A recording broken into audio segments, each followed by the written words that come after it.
wani mutum ya zo taguwa annabi gudu gare ta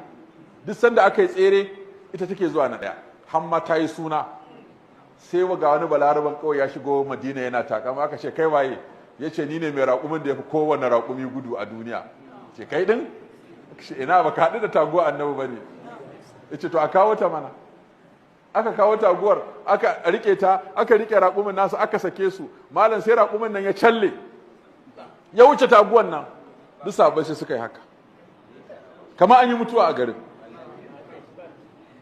saboda kishin annabi sallallahu alaihi wasallam ya za'a wani raƙumi ya zo ya wuce nasa suka yi haka suka yi sai da annabi sallallahu alaihi wasallam ya ce me yake faruwa ne aka ce ya rasulullah ai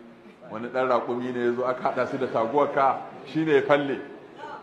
sai ya murmushi sallallahu alaihi wasallam yace haqqun ala Allah